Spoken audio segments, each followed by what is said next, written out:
going on, everyone? Welcome back for another episode of the Bengals After Dark video cast, the film shoot, whatever the fuck you want to call it. We're back. Post regular season game play, man. Regular season's back. Today's an interesting episode, though.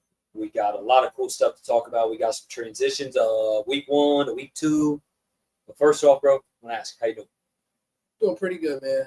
It's definitely been a tough day today, I think, for America as a whole. I mean, no matter where you stand in the political world, no matter where you are, where you lie, I don't think it really matters, because a day like today is where everyone needs to come together. You know what I mean? We're all one. We're all a united nation. Hearing of the news of Charlie Kirk today, figured, started this episode, we'll take time, a moment of silence, just kind of start from there. Yeah. RIP to Charlie Kirk, man. Just like Drake said, obviously not here to push anything politically, no matter where you stand on the political spectrum. All I will say is this. It's pretty sad that another woman is now widowed, another 2 kids no longer have a living father because people let a political agenda run their lives. That's the saddest part. Yep. Like, to be frank, we don't got to get political on the show. That's not what we do, right? But, everybody's got political beliefs, right? And I'll be frank. I've been too deep down the political rabbit hole before. I'm not here to sell anything, but I felt in my personal life before, damn, I feel like this is starting to impact my daily life. Yep. And I took a step back, but wait a second. It never has to get that far, ever. No matter how vulgar you feel against one thing or the other, or you hate the right, or you hate the left, or you whatever. Bro, look at someone face to face and have an interaction, just feeling the humanity between the conversation doesn't have to be complicated and get political antics involved, bro. So it's pretty sad that that's what it came to. RIP Charlie Kirk.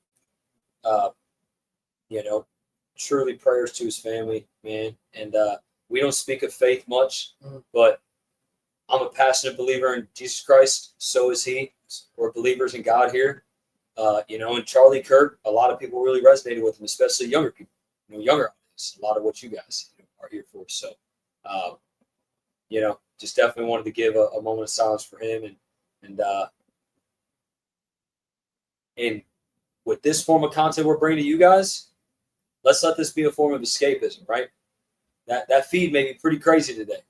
I pretty much almost blocked the political shit off my feed, bro. And I love it because, I love just Bengals shit, updates. I don't give a fuck about nothing else, bro. Nothing. I don't care about other teams. I only gather data because I need insight from them. I don't care about your team. That's it. But it's been on my feed. Let's have a little bit of escapism here, right? So let's enjoy a good episode, bro. Yes, sir. Appreciate your words. Recapping week 1 today, kind of turning page to week 2, the Jags back home. So, like you said, escapism. That's what we do on this podcast. You know what I mean? Doesn't matter what's going on in our personal lives. Everybody's got shit that's going on, right? No matter what.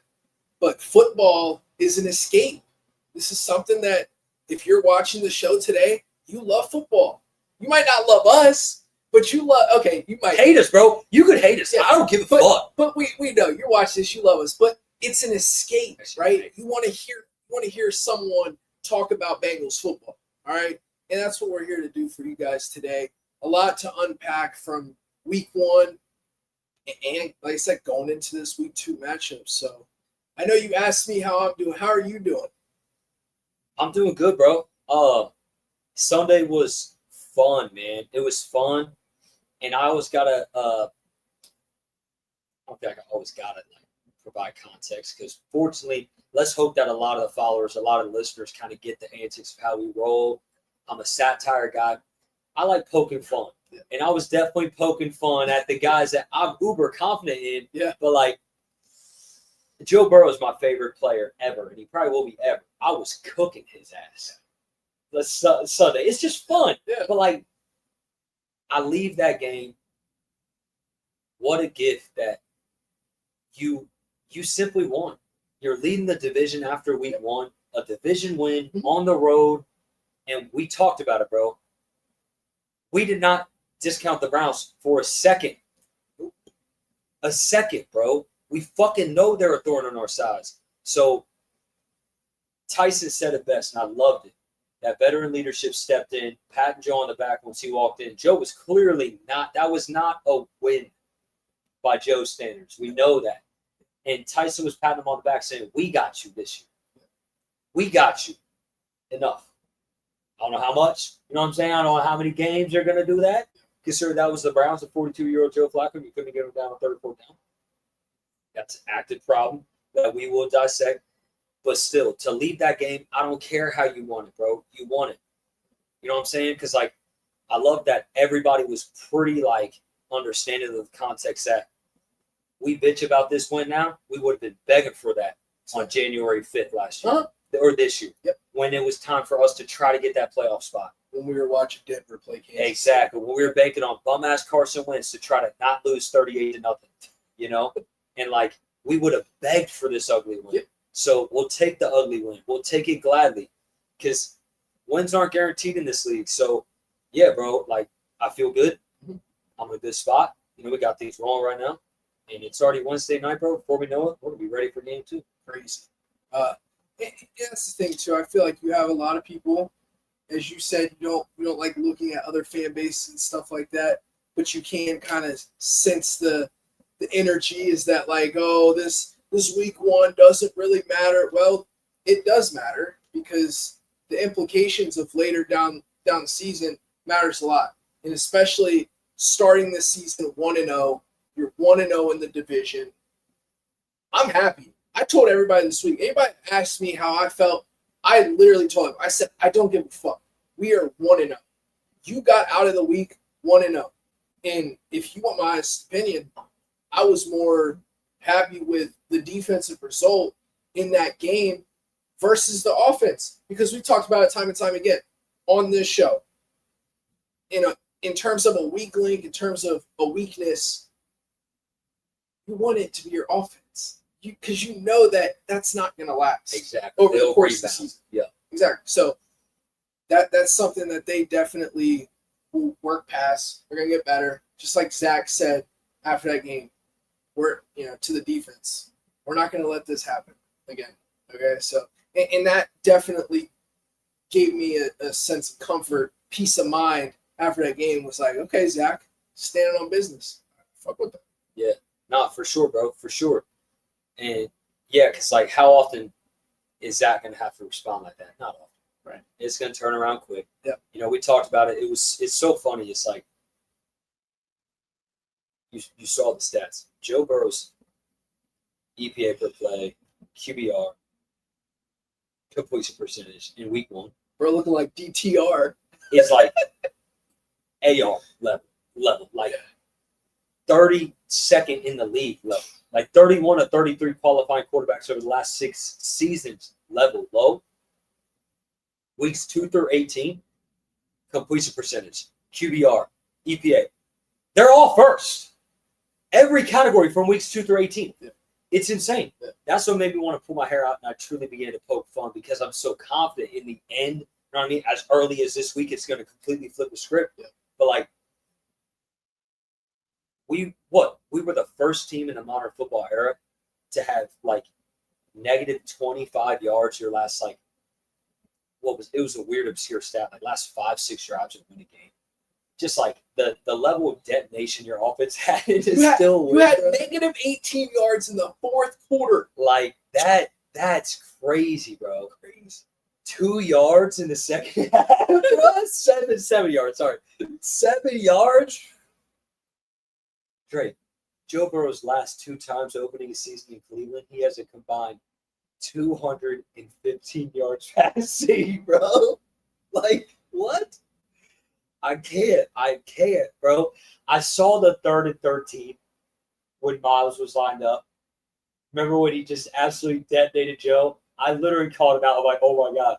Oh no, it's a 30-13. And you just saw him on the stunt. I'm like, Joe Burrow's dying. And he held it for that extra quarter second. I'm like, And I believe he said in his press conference today that, like, you know, he got blown up on that play, but not many people saw that throw because he did hit Jamar. that's what he said. What, a 9-yard out? The only successful play this offense had outside of Noah Fant, which we'll definitely talk about in a minute, and Chase Brown, was a T. Higgins 9-yard out. Those 3 9-yard outs were fire. And you heard a little in the background because, like, no, you know, none of the Bengals fans were there. Like, outside that, yeah, it was horrid, bro. But, like, those guys are going to pick it up.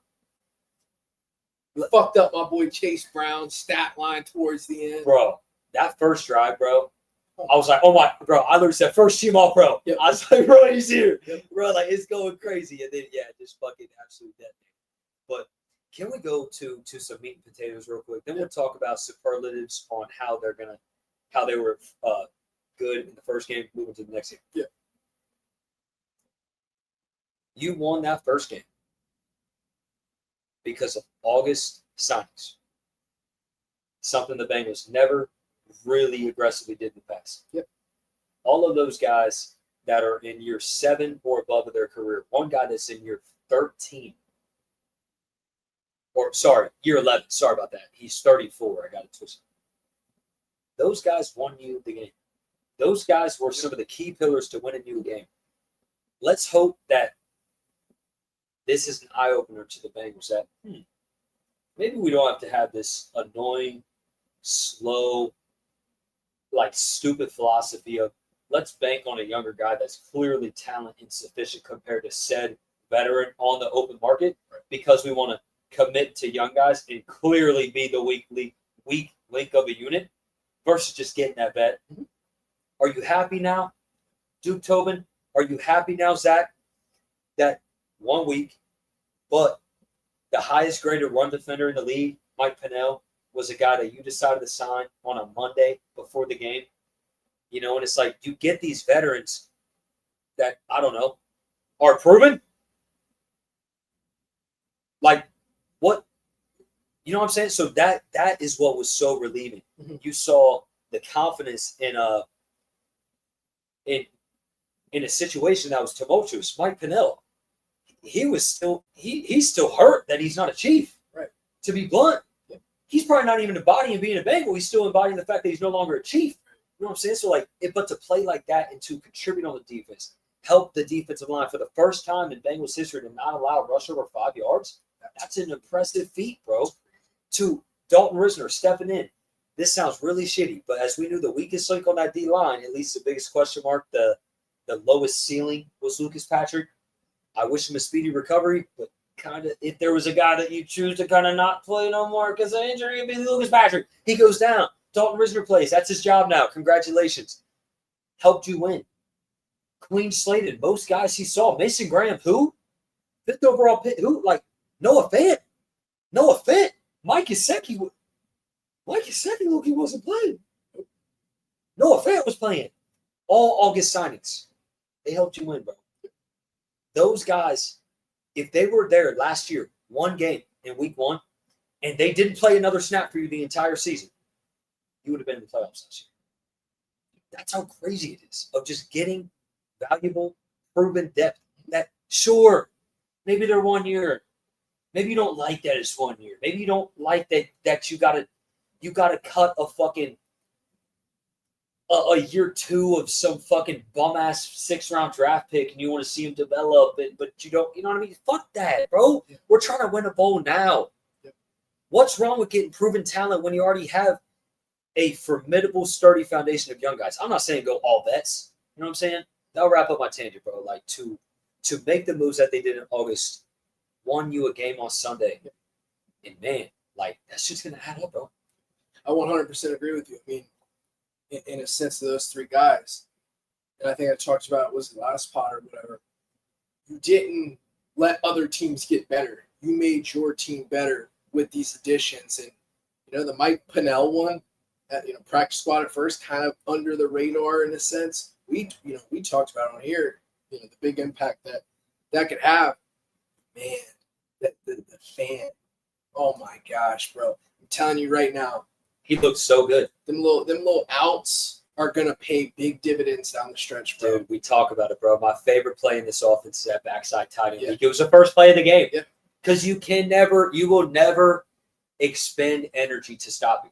Exactly. As a defense faces us. You can't. Yeah. You can't. Now you have Chase Brown, who's going to be a future fucking all-pro in the backfield, and then you have all these weapons. You can't afford it. It's always there. Yeah. And no offense, so good at getting yak. That first 11-yard play, I was stoked, bro. And it's like, team leader in receptions week 1, I believe. Yeah, 4 catches, bro. That pisses me off for me. Like 4 catches and to be the team leader, bro. Nasty. Who's off that fentanyl? Noah fentanyl. Noah Fent. Noah Fent, bro. I need me a fucking Fent jersey. Bro, Mike Gesicki, Noah Fent. What a fucking root. Like, what is it? Yeah, let's go. No, I'm kidding. But shout out, Mike. And we keep saying Risner. It's Reisner. I will forever say Risner, though. Riz. But that was another one where it's like, you think about a guy in Myles Garrett, right? Still tore us up. But could you imagine if you put, we love Jalen Rivers on this podcast, but imagine your first game, you got to fucking go against Myles Garrett coming up. Like that's a game record. That right there, that right guard spot with Risner not coming in could have been the entire game changer itself. You know what I'm saying? And it still didn't look great out there. He actually, like, Miles, like, it doesn't matter. Yeah. Like, this comment really doesn't fucking matter. I'm just pushing. He technically wrecked the game. Yeah. The game should have been over. We stole a game. Joe Burrow front flip on the 1. Bro, like, come on, bro. Yeah, like, Myles Garrett ended the game.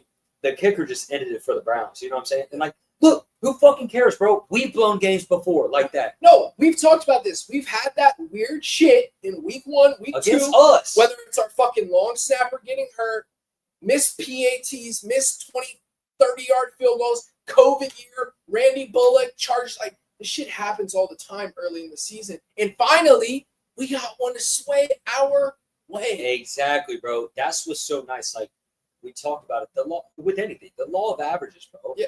Like, we saw a Chiefs fan need to comment on it. Like, yo, that's crazy. They actually won one. We've won like 16 of the last 18 of those.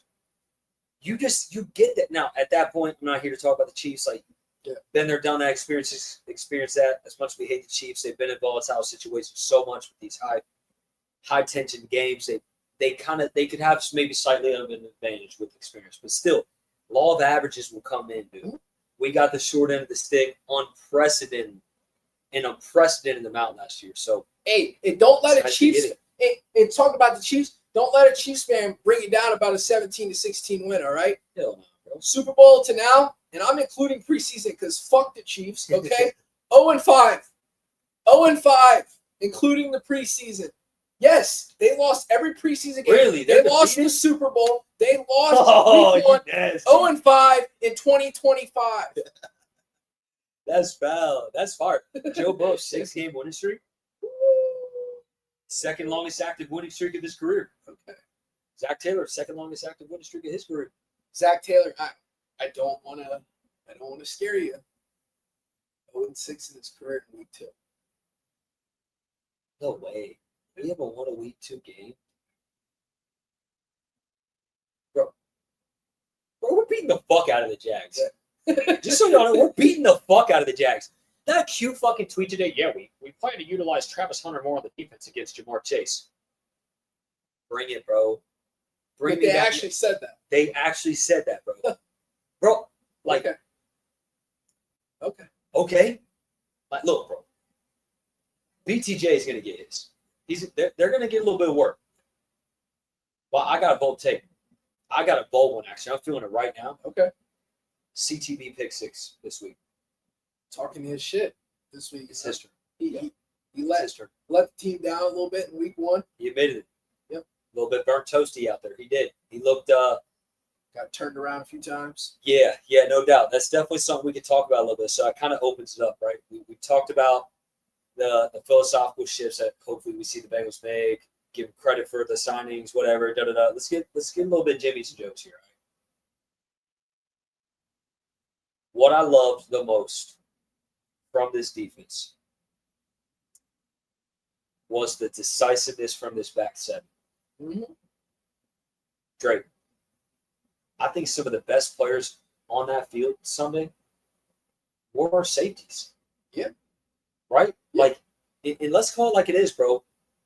Sure, like, well, first of all, like, kind of like I'm talking about consistent with the Browns, I don't know where this notion of, like, just complete insufficiency of talent has been, like, proclaimed about the Browns. It's not like they don't have talent, bro. It's not like they're trotting out fucking Jamari Thrash as a receiver one. Seth Tillman's a legit receiver 2-3. He's fine. He's not a crazy guy. He's a legit dude. Jerry Jeudy's a guy. He's a legit dude. He was a Pro Bowl caliber receiver last year. These are guys. Top 5. Exactly. David Njoku, legit dude. Harold Fannin, a legit weapon. Yep. Like, legit guys. That safety unit had their hands full. Yep. Legit O-linemen that, yeah, they're not the same no more, but technicalities are still sharp. Maybe they weren't as sharp as they used to. They could win. You're still faced with a lot of opportunity, a lot of room for error. Yeah. You're faced against a lot of talent. I saw decisiveness. That's what I've constantly talked about. What I feel like is one of the most pivotal traits for a player to play their best is you got to be decisive. We talked about the biggest Achilles heel for that defense last year was that miscombobulation. Not sure exactly where everything's at. You know what I'm saying? So for them to play decisive like they were led to those 12 total tackles, led to that involvement with Geno Stone, led to that incredible, just purely instinctive play by Jordan. Same with Drago. And that, as much as they put us in some annoying positions early on, CTV getting beat by fucking rookie tight end, don't do that again and again. CTB's the only guy on the back seven that had a bad game. Everybody kind of gave up. Drago gave up a couple, but he had a really good PBU. They stepped up. They helped win us the game, So that was a huge thing for me. I felt like they played disciplined. In talking about that offensive line in Cleveland, it gave you mentioned opportunities. It gave you all the opportunity to give your defensive line a chance to show themselves. A weak link that has been over the past couple of years in your edge department, not Trey Hendrickson. We even talked about the run defense of Trey Hendrickson that surprisingly is a weak link to his game. And then you have that interior defensive line, pass rush and stuff like that.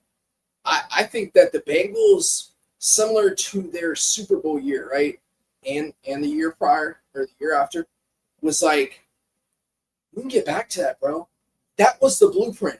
I don't care if you don't have the most fucking deadly pass rush in the league. If you can hold teams to 2-3 yards a carry, your defense is going to be really good.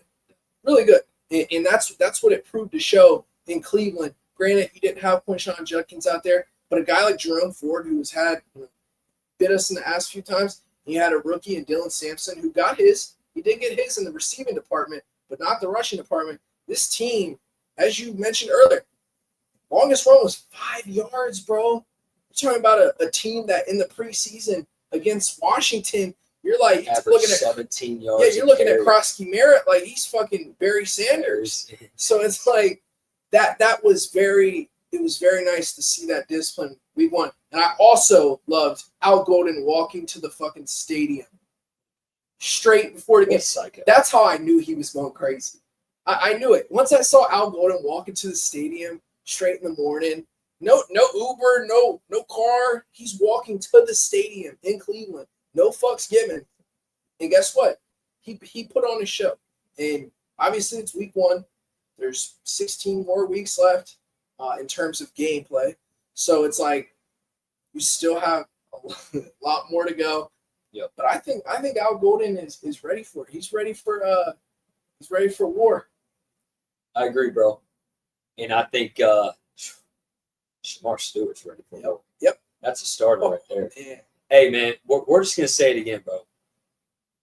There's nothing more that we want here as guys that we stand on what we did, and we find it rather humorous because of the moment we were genuine with our approach.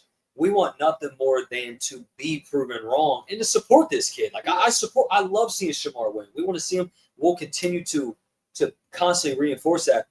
That's a deserved starter right there. Yep. The first 2 drives to have 2 PBUs, bro. We truly saw the encapsulation of the Shamar Stewart Texas A&M experience right away. Yep. Like, we never completely dismissed disruption is production, but it became a clear thing to buy versus you selling that idea when you were drafted. Oh, my disruption is my production. Like, you saw that. It was apparent, and it did help. I will say this, as we're kind of morphing a lot of what we saw from this Browns game into next week, this is going to take time. But you've got, I posted about this. The biggest concern is, fuck, bro. You were handed so many predictable 3rd and 4th downs. That's what we talked about, Drake. Where I felt and what we saw displayed was where this defense will win is run defense, becoming that one-dimensional unit to help yourself have more confidence on that obvious 3rd and 4th down scenario. The last place I would want a young Myles Murphy in is a 3rd and 3. I don't want an indecisive Myles Murphy. He's already unproductive enough as a pass rush winner. You know what I'm saying? These guys are already unproductive enough as pass rush winners. I need decisive 3rd and 4th downs to get the fuck home. You know what I mean? To get that Trey Hendrickson game record type of mindset that, oh, I'm getting to the quarterback because this is a pass. You did not create nothing, really, nothing that we needed, bro. And I posted about this. I have no problem with Shamar right now as a pass rush. I have no problem. I'm not like raving about his pass rush. He wasn't like getting his hands on the quarterback much. Like, he was near. That's fine. That's right. That's fine.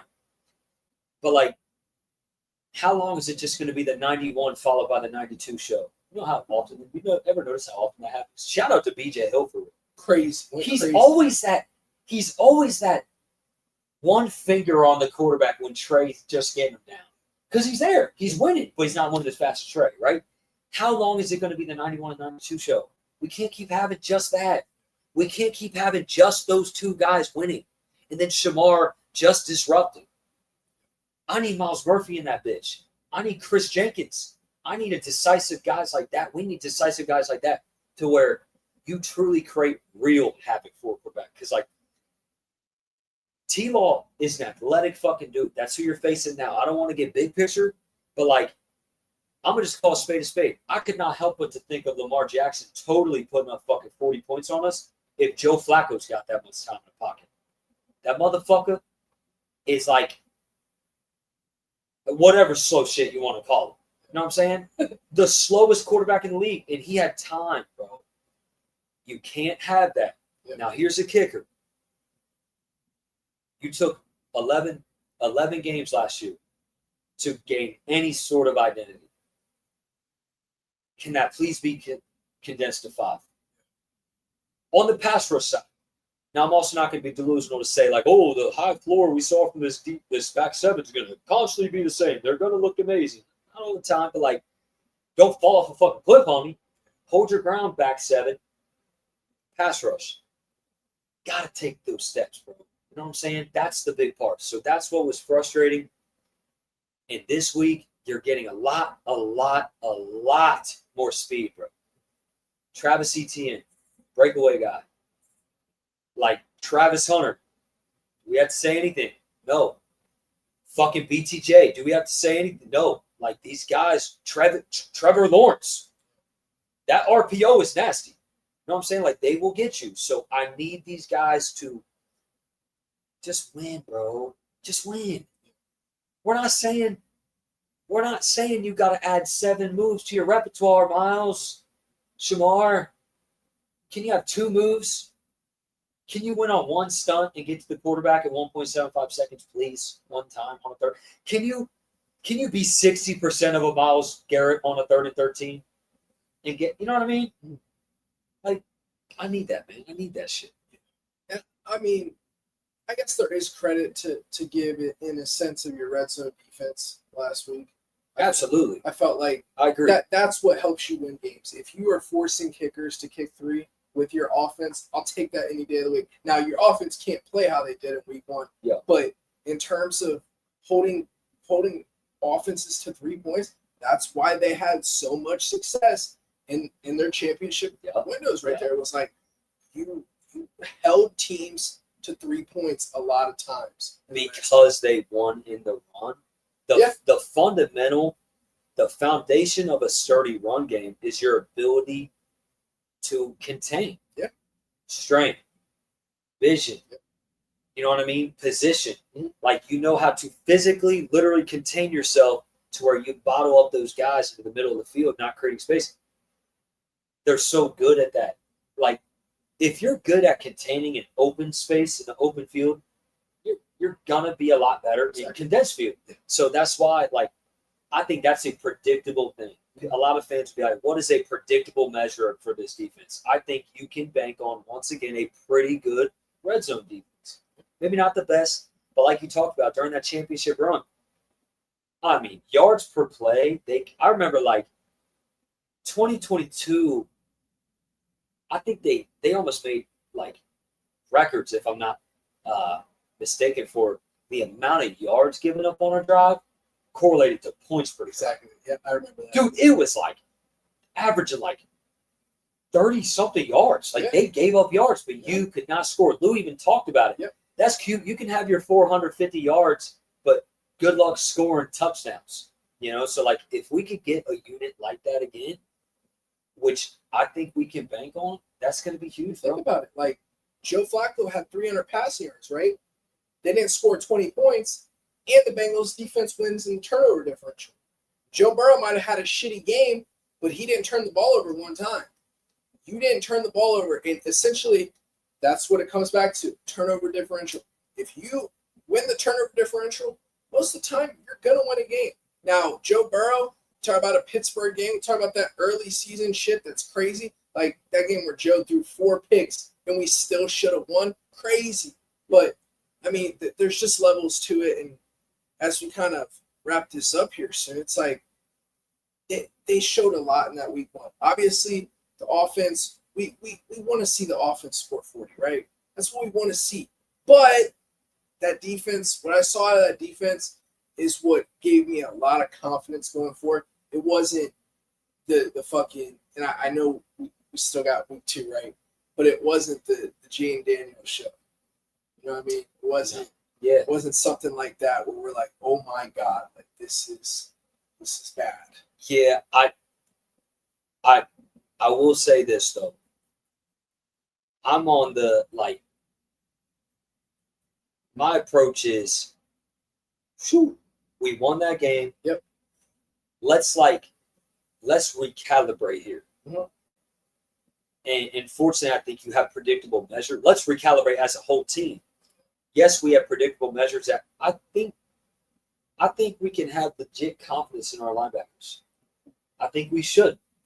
I think there's predictable measures of the age that DKJ came out of the draft with. The polished game he had was clear as day. I don't think that was some luck of the draw week 1. You know what I'm saying? That's the biggest thing I'm trying to push right now, like, in my opinion, to kind of help us as fans. Like, what are some things we can expect from this defense? Here's where they can win. You prioritize dominating on first and second down in the run game. You continue to get your reps mentally as well of winning on those third downs and fourth downs and bottling up and staying strong, holding your ground in the red zone. You're going to force those more obvious situations, those passing situations, to let that opportunistic, hungry secondary get their hands on footballs. They've always embodied the mindset of making a play. Let's go make a play. Let's not hold off from a big play. Let's not hold up against a potential big play. Let's go make one. You're going to give those guys more chances. So you just continue to set yourself up in positions to where that's how the defense back in those years before, in the 21-22 seasons, was. They were predicated on creating a play. And that's what Jermaine Pratt was so great for. But I think that that's something that could carry over. You saw that on the field on Sunday. And, I mean, we got to just talk a little bit about DKJ, bro. Oh, dude. I remember how much you were raving about him early on. Like, every single draft pick that played was a positive. Did we notice Dylan Fairchild one time? That's all we want. Oh, that's all we want. To not talk about you. Because you're doing your job. The last thing we want to do is be like, who the fuck? Who was that? You know what I mean? Like, what was it? What was that? Like, you didn't notice that. And then you saw Shamar disrupting. Then you saw DKJ flying all over the field. He looked like a commander of the unit. Yeah. He's been there. He looked like a commander of the linebacker room. And Logan Wilson's there. That's the green dot. He almost took command on the field like he was the green dot. And then you got fucking Barrett Carter. The fucking second play that dude had to take over for an injured Logan Wilson when we thought Logan may have been out for some time. That dude looked like a fucking psychopath crashing down there. Like, that's a decisive dude. Like, you love it, bro. You love it like that. Oh my gosh, just how relieving that was, bro. You just saw all these rookies. Every rookie that played made plays. Taj Brooks even had that huge fucking special teams play. You know what I'm saying? That shit, man. Oh, it's just. Are you talking about? It was that punt or something. Where that was 37. That was No, that was Jules. Not at the return on the one. Oh, okay. Decked the fuck out of a return. Oh, it was a little bit earlier. Decked the fuck out. Damn. Yeah, and it was like I was like, okay, 25, right? I think 25. Yeah, and I was like, okay, like every dude got their hand in there. Like, what an unsexy draft, but like, it's just consistently looked pretty enticing. Yeah. So let's hope it continues, and I can't believe like we've gone this long without really kind of going nitty gritty and obsessive about the offense. But it's kind of how week one kind of was, you know what I'm saying? Like, you really didn't have a ton to say about it. But now I know Joe Burrow had a horrible game, and I don't want to get into the fucked up on my parlays. I don't want to get into the Zach Taylor slander this early, but be thanks. That drive before you get the pick, right? Minute left, whatever. You run the ball. I mean, like, we can't do that, bro. We cannot do that. When you're on a 3rd and 1 and you can shut the game down, don't do the most fucking predictable play ever. And he did it 3-4 times, even when we got the ball back. It's like, Zach, I get it. You're trying to chew this clock. You're trying to get out of here with a win. But you cannot do that, bro. I see it in the sense of, like I said, trying to finish that game out, trying to get it over with. It's like, bro, if the GOAT Ryan Rico didn't put that bitch on the 1, like, who knows? Who knows? Yeah. But I mean, I was, like I said, the defense is what made me really comfortable after the game. And Zach Taylor, he fucked up my boy Chase Brown's stats, man. Fucked up his stats because when the box is sacked like that, he got Andre at the X.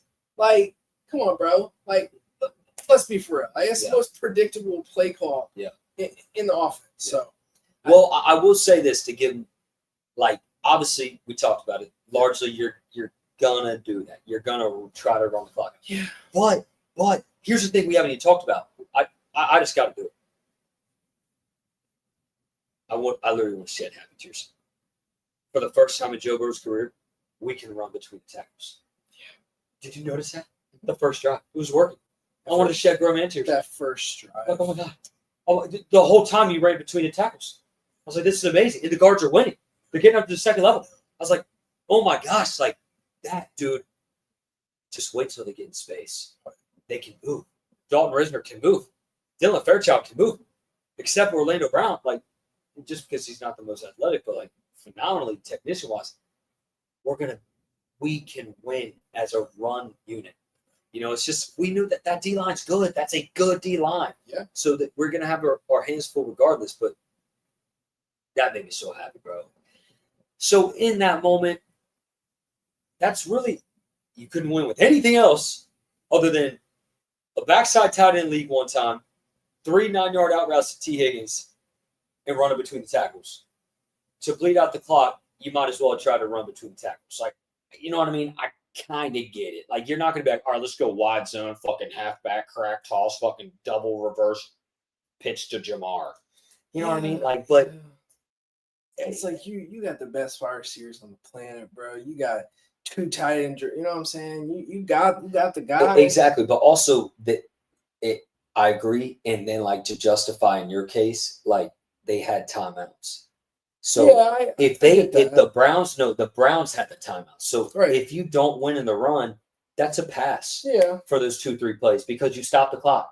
Yeah, but you also can't play like a pussy. No, I know that. Well, no, that's what I'm saying. I'm agreeing with you. Yeah. Of you as an offense are burning the same amount of productivity in time, which is your most precious asset, with a failed run versus a failed pass. Right. And I get it, the volatility of throwing a pick or something, or sure.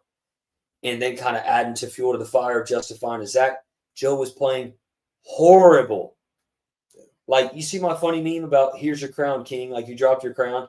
I was like, here's the offense putting on their fucking helmet. Like, I was like, that's what they looked like that day. Yeah. So I can't say, hey, let's fucking cook these fucking corners, bro. Like, it wasn't, you know what I'm saying? The first 58 minutes and 45 seconds, you didn't do that. So I get it, but like, yeah, to burn 22 seconds on a failed drive, I'm like, you're so ass, bro. Just get off the field, bro. I was like, in that moment, I was like, great, we deserve to lose this game. They just missed the field goal at 2:22, and you punted the ball back at 2 minutes. You're ass, bro. I was like, get out, bro. I can't believe it. But hey, man, we stole that one. Little clutchness there. Within the 2 minutes, you get the turnover and everything. Like that's nice. Draco's first pick, ain't that surprising? Really? Yeah, first pick of his career. Yeah, he had the fumble recovery in 23. Okay, punched out by Jordan Battle, by the way. So, yeah, bro, starting off the season hot for those guys. All right, let's kind of turn the episode here. We're going to soon wrap this thing up. We're going to turn to midweek. Vibes are starting to turn completely to Jacksonville. Orange out, which is cool. Also, I love the obvious. I love the retro vibes of, even though it wasn't that long ago, but like the retro of the first time against Jacksonville. Home, same unis. Only time you ever wore the orange with white on orange against Jacksonville in 21.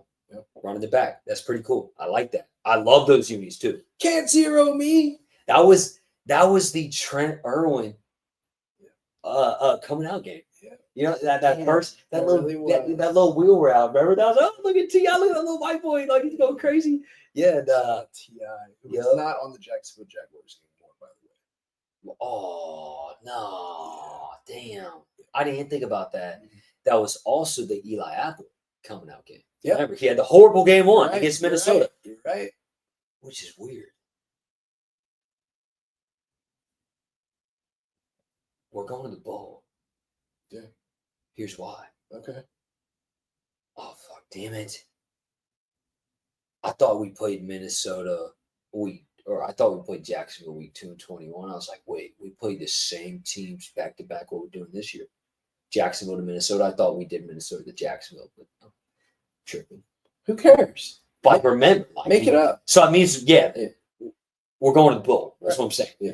Because we played Minnesota and Jacksonville that year, we're going to the bowl this year because we're playing the same team. Wait a sec, because we played Minnesota in week 3, correct? Yeah, right. So the way I look at it is we lost the Super Bowl that year, so now it's flip-flop games. Now we win the Super Bowl. You like that? Right, bro. That's why we're winning the bowl, bro. Yep. The last time we went 1-0, we won the bowl. Yep. So, or we lost. We went to the bowl. We went to the fucking bowl. That's why we're winning this year, bro. That's crazy. And then we play the Bears in a few weeks. We lost. That means Caleb Williams going to throw 3 straight picks in that game. Pick 6. Ooh, that right? We're flipping the script, right? No Andy Dalton there anymore. We lost to the Browns both times in 21, I think. So we're gonna win both times. That's right. Yeah. Ooh. Yeah. See where the math. Yeah. You guys like this yeah. math? This math's adding up. And that also means we're gonna blow out the Browns next time we see them because they blew us the fuck out.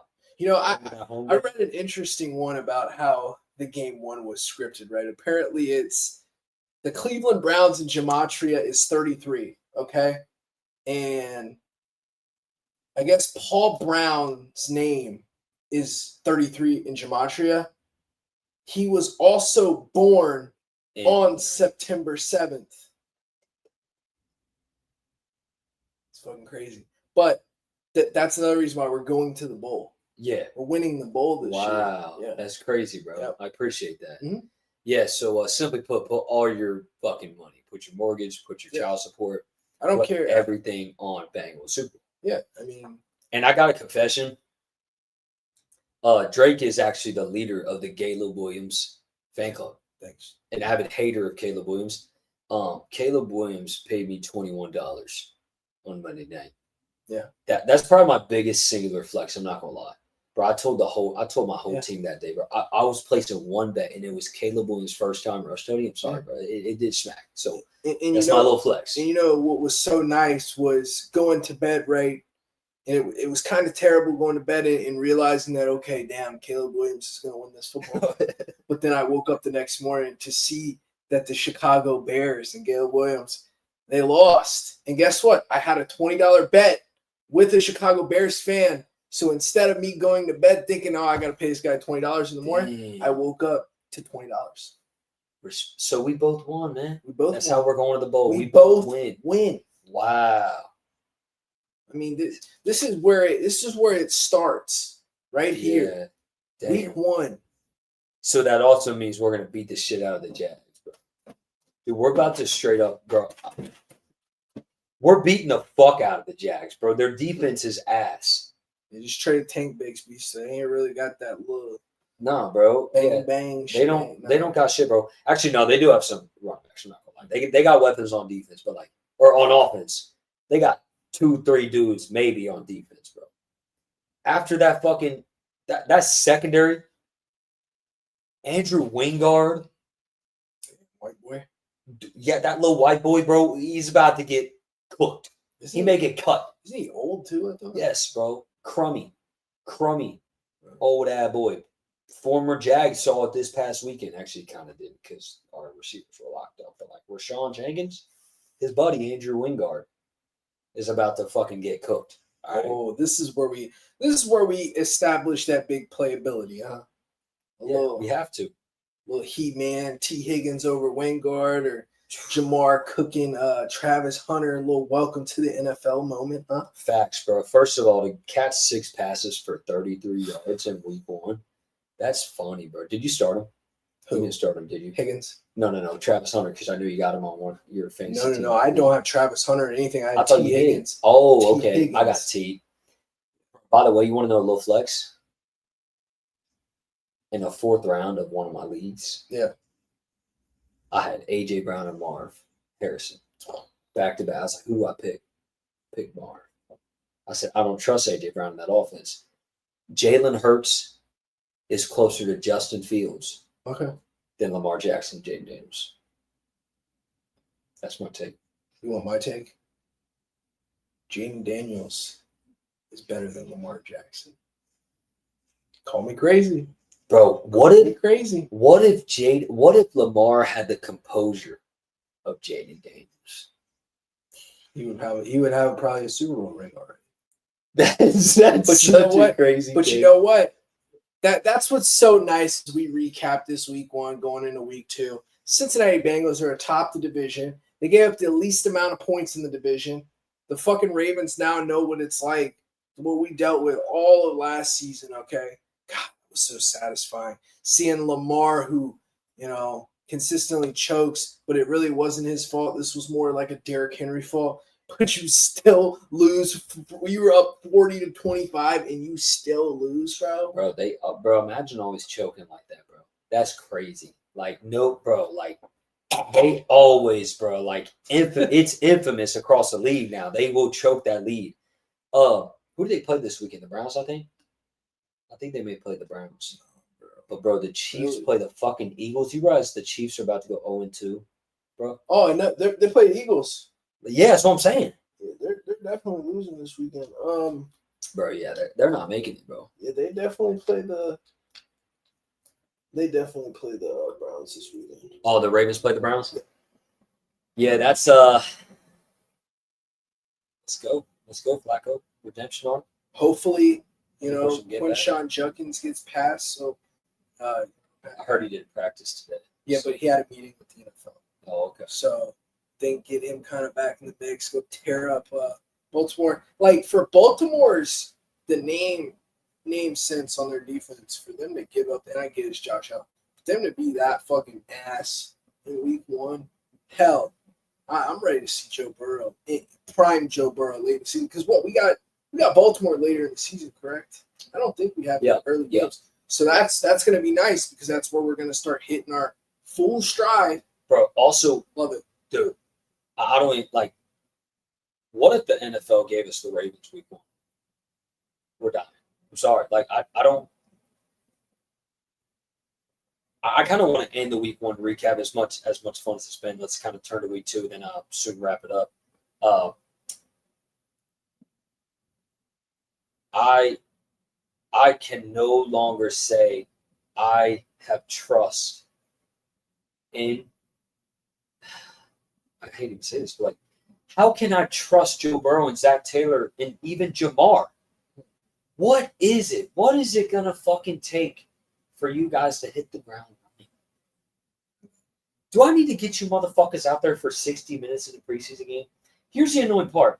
I get it. You were playing backups in the Eagles game. I get it. And that's a good Browns defense. It is a good Browns defense that's always giving you the. But to be that bad, bro. Oh. Thank you to the NFL to giving us one of the worst teams in the league. Yeah. What if we played a legit team week 1? Denzel Ward kind of talked his shit up. Oh, bro, that shit pissed me off so bad, bro. Seeing them bitches fucking celebrate, get high, fucking being down the whole game. Right. Losing the whole game. Fuck them, bro. Getting confident out there, bro. Fuck you. My guys just got their heads up their ass. Like, yeah, man, my defense about to cook you. Not me, though. You know what I mean? But, like, hey, man, look. You escaped week 1 with a dub. You stole that game. Now you turn into week 2. What are some obvious standouts that you have kind of heading into week 2? Like a couple for, on our side, like how we can put ourselves in position to win and what you saw from week 1, how it can help us week 2. Your top 3 graded defensive, or your top 3 graded players overall from last week: Logan Wilson, Shamar Stewart. I think Demetrius or Dalton Risner. No, it was Trey. Oh yeah, I think it was like 8 Logan, blocks. Shamar, and Trey were your top 3 graded players in last week's game. I think if you kind of can get that same remedy this week, get the confidence back on your defense yet again, and build that momentum going forward, that's what's going to help you win this game. I'm not worried about the offense. They're going to hit that stride at some point. It might be next week. It might be week 3. Who knows? But as long as you can stay aggressive and competitive in the defensive department, like red zone defense and stuff like that, you'll be fine. That's what I need to see in this week 2 again, is as much as I want to see fireworks from this offense, I have to see this defense lock in again. Because as you said, Trevor Lawrence, that RPO, Trevor Lawrence in that offense, they can get sneaky. Travis Etienne just had 150 rushing yards last week. You can't let that be a repeat this week of what we saw in Krosky-Mary with Washington. We cannot allow that, because that right there is what will in football games. And I also will make note of this too. We have to win time of possession. That's another thing in this game. Cleveland won time of possession last week. It felt like they fucking had the ball all game, and we still somehow won. So that's another thing that I think is kind of under the radar that we're going to have to do, is our offense is going to have to stay out there longer for drives. We have to have more successful offensive drives in terms of running the ball, in terms of just not going astray from, getting your tight ends involved. Even if Joe or even if Jamar and T aren't the most utilized guys out there, don't be afraid to get Noah Fant involved consistently. I don't care if Noah Fant has 10 fucking catches for 90 yards. If that's what helps you win the football game, that's what helps you win the football game. If you got to throw it down to Chase Brown 7 times and you're moving the chains, I don't care. You have to win that time of possession. I think that's going to be a big impact in this next game. Yeah, no, I totally agree, bro. I think there's nothing wrong with attacking the line of scrimmage. But this kind of attributes a little bit from week 1 into week 2 and how quick Joe can kind of adapt and get comfortable back to his normal self, which is the best quarterback, one of the best players on the planet. I get it. That secondary is good for the Browns, but we've seen Joe Burrow dice the Browns every fucking time in the latter part of the season. Never early on, ever. So it's clear that it is a discomfort from Joe. How quick can you cut that discomfort down into week 1 to where you're scanning the field, anything relative to a November, December Joe Burrow, a dude that's lethal at scanning the field. I was sick with how little of scanning the field and comfortability in what he was seeing in week 1. It looked like he was playing against, you would see a ghost. Stop being a line of scrimmage monster. It was weird. But so obviously you need to utilize that line of scrimmage. Like you're talking about. Dump offs to Chase Brown. Backside tight end leaks to the flat, to the tight ends. Always useful plays, except at number 89. As much as we love Drew, don't throw a pass to 89. It's going to go sideways 9 times out of 10. Utilize that. But how quick can Joe get back to his normal self to dissect that second and even attack that third level, right? So that's going to be the most pivotal part of the game, to be frank. I need Joe to get back to that lethal computer processing Joe. All right? What a nasty stat. What?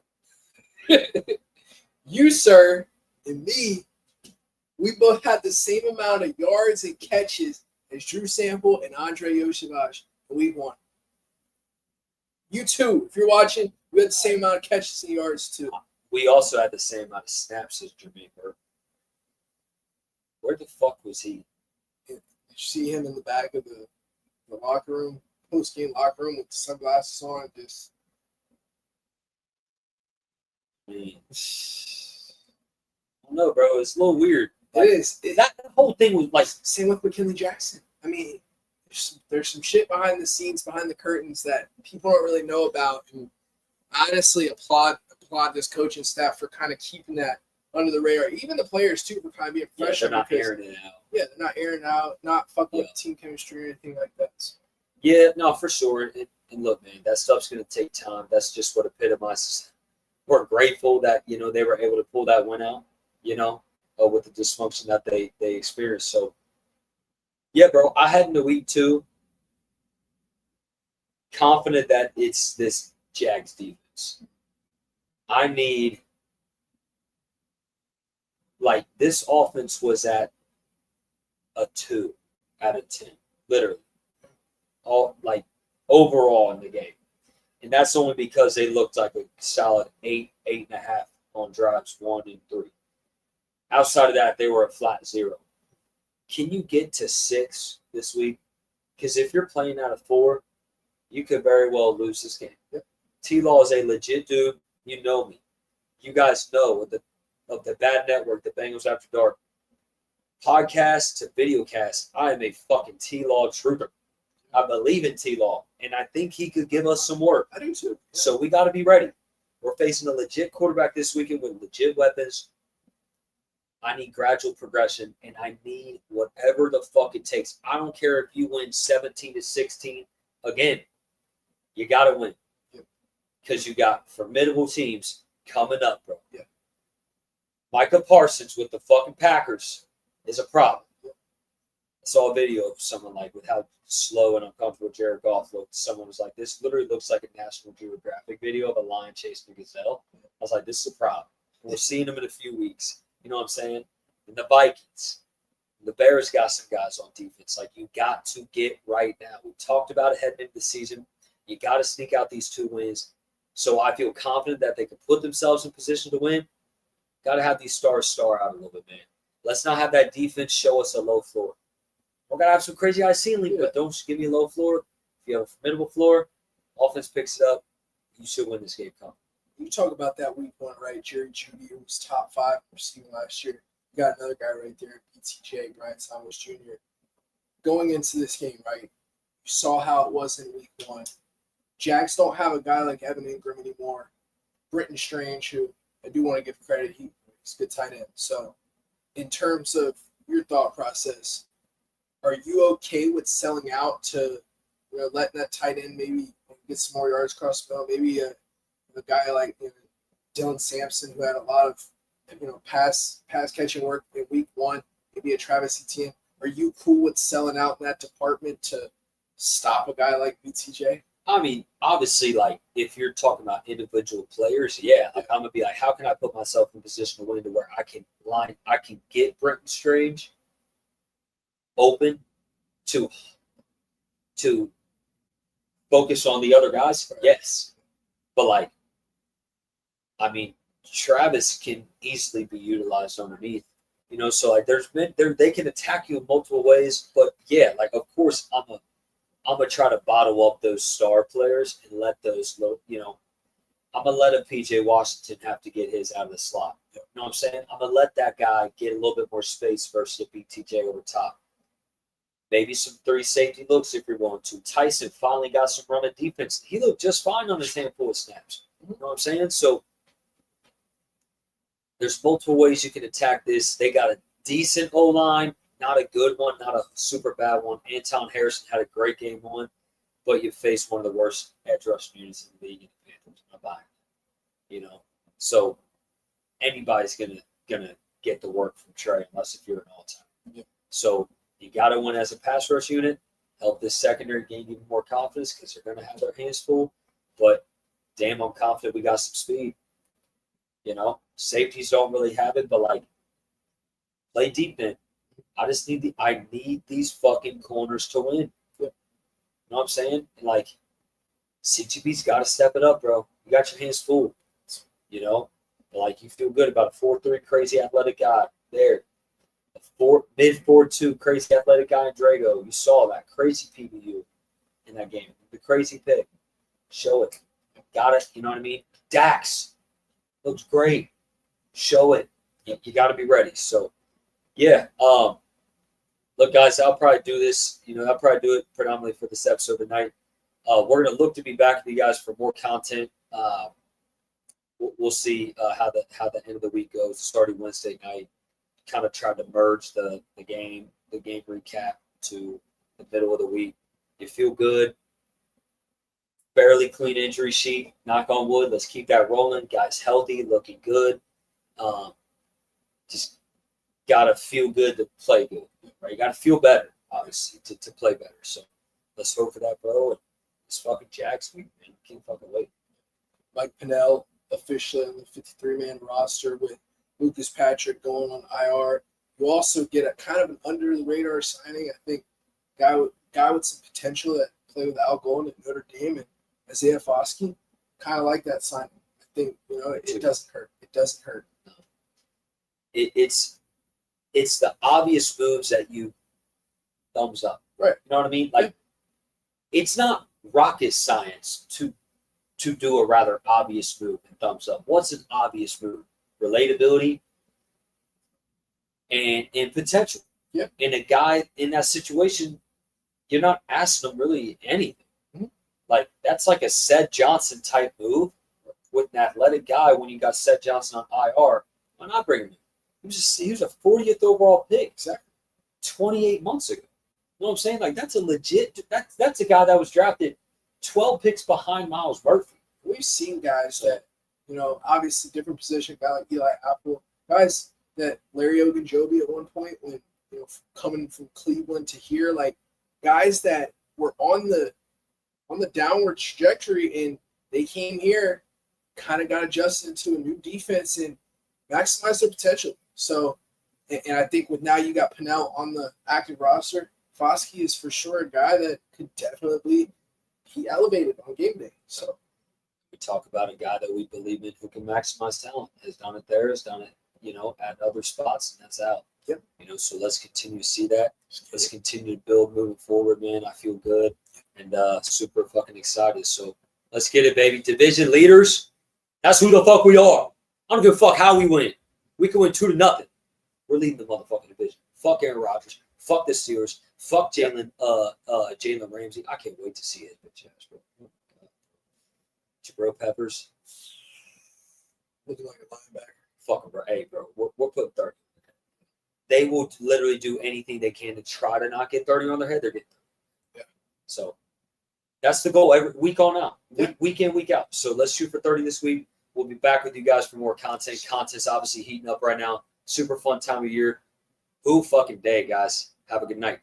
Yes, sir. Peace. You gotta stay safe.